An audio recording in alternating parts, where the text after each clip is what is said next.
અને હાસોડ તાલુકામાં વરસેલા કમોસમી વરસાદથી ખેડૂતોની ચિંતા વધી છે। અચાનક બદલાતા વાતાવરણ અને વાદળછાયા માહોલને કારણે ઊભા પાકને નુકસાન થવાની શક્યતા વધી ગઈ છે। ચાલુ વર્ષે આંબાવાડીઓમાં આંબા ઉપર પુષ્કળ પ્રમાણમાં મોડ આવતા કેરીનું ઉત્પાદન પણ વધુ થાય એવી આશા સેવાઈ હતી। જો કે કમોસમી વરસાદે તમામ આશાઓ પર પાણી ફેરવી દીધું છે। અઠવાડિયામાં 2 વખત કમોસમી વરસાદ વરસતા કેરીના પાક પર અસર પડી છે। વરસાદ અને ઠંડા પવનના કારણે આંબા ઉપરના મોર ખરી રહ્યા છે, સાથે નાની કેરીઓ ખરી પડી છે। ખેડૂતોનું માનવું છે કે જો વાતાવરણ આમ જ રહેશે તો કેરીના ઉત્પાદનમાં ઘટાડો થઈ શકે છે અને સિઝનમાં કેરીના ભાવ મોંઘા રહેવાની સંભાવના છે। માવઠાના કારણે ઘઉં, તુવેર, વેલાયુક્ત શાકભાજીમાં દૂધી, પરવળ, ટીંડોળા, કારેલા તેમજ રીંગણ સહિતના શાકભાજી પર પણ અસર થવાની શક્યતા ખેડૂતો વ્યક્ત કરી રહ્યા છે। વરસાદ અને વાદળછાયા વાતાવરણને કારણે પાકના ઉત્પાદનમાં ઘટાડો થઈ શકે છે તેમજ પાકમાં જીવાતો પડવાની શક્યતા વધી જાય છે।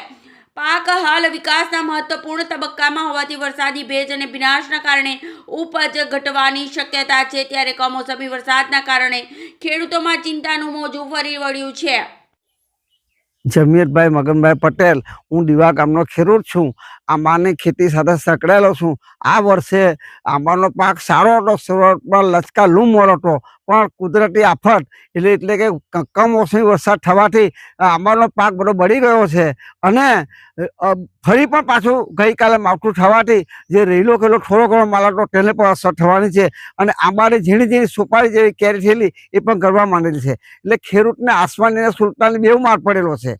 સાથે સાથે આંબાની અમે એવી આશા રાખતા હતા કે આ વર્ષે આંબાનો મોલ સારો છે, લોકોને સસ્તી કેરી ખાવા મળશે, પણ એ શક્ય બનવું નથી। એટલે આ વર્ષે ઓછું ઉત્પન્ન થવાથી ખેડૂતને, આમ જનતાને ખેડૂતનો માલ ઓછો બજારમાં જવાથી આમ જનતાને મીઠી મધુરી કેરીનો સ્વાદ થોડો મોંઘો પડશે। સાથે સાથે આ માવઠાથી ઘઉંના પાકને પણ ઘણું એવું નુકસાન થયું છે। એ પોષકક્ષમ થવું જોઈએ એ પોષકક્ષમ થવાનું નથી।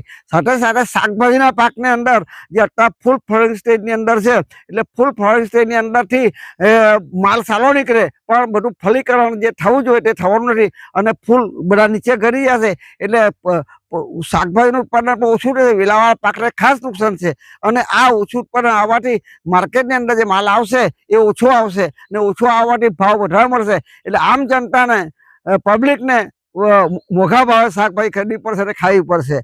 બીજું કે તુવેરના પાકને પણ કાપણી ચાલુ છે, કાપણી શરૂ થવાની તૈયારી છે, એટલે એની પણ ક્વોલિટીની અંદર ફેર પડશે। એટલે એની અંદર પણ ક્વોલિટીમાં ફેર પડવાથી ભાવની અંદર લોકોનો વાર પડશે।